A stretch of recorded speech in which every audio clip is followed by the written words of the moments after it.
உலகத்தில் இருக்கிற ஒவ்வொரு நாடுமே பார்த்தீங்கன்னா தங்களை தற்காத்து கொள்றதுக்காக நியூக்ளியர் வெப்பன்ஸ், அதாவது அணு ஆயுதங்களை தயாரித்து வச்சிருக்கு. உலக நாடுகள் ஒவ்வொன்றுக்கிட்டையும் எவ்வளோ அணு ஆயுதங்கள் இருக்குன்றதை நீங்கள் தெரிஞ்சுக்கிட்டீங்க அப்படின்னா நீங்களே ஷாக் ஆகிடுவீங்க. ஆனால் பார்த்தீங்கன்னா இந்த அணு ஆயுதங்கள் ஒரு சில நாடுகள்கிட்ட மட்டுமே இருக்குது.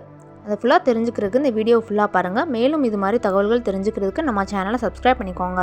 அணு ஆயுதங்களோட எண்ணிக்கைப்படி நம்ம ரேங்கிங் பண்ணிக்கிட்டே வந்தோம் அப்படின்னா 9வது இடத்த பிடிக்கிறது நார்த் கொரியா. இவங்க கிட்ட சுமார் 50 அணு ஆயுதங்கள் இருக்குது.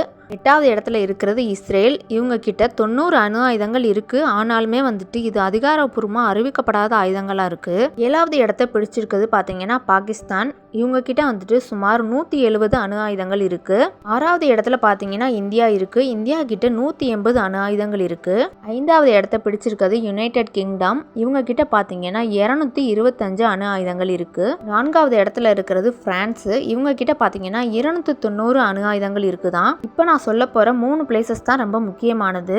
3வது பிளேஸில் இருக்கிறது பார்த்தீங்கன்னா சைனா கிட்ட 600க்கும் மேற்பட்ட அணு ஆயுதங்கள் இருக்குது. 2வது இடத்த பிடிச்சிருக்கிறது பார்த்தீங்கன்னா யுனைடெட் ஸ்டேட்ஸ் ஆஃப் அமெரிக்கா.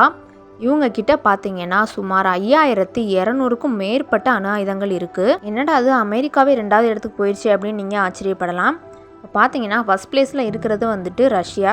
ஆமாங்க, ரஷ்யா கிட்ட தான் கிட்டத்தட்ட 5400க்கும் மேற்பட்ட அணு ஆயுதங்கள் இருக்குது. உலகத்திலே பார்த்தீங்கன்னா 88% அணு ஆயுதங்கள் ரஷ்யா மற்றும் அமெரிக்காட்ட மட்டும்தான் இருக்குது. இது பார்த்தீங்கன்னா உலகத்தையே அழிக்கக்கூடிய அளவுக்கு பவரானதாக இருக்குது. ரஷ்யா கிட்ட பார்த்தீங்கன்னா இருக்கிறது ஃபுல்லாமே ஆட்டோமேட்டிக்காக செஞ்சு வச்சுருக்காங்க.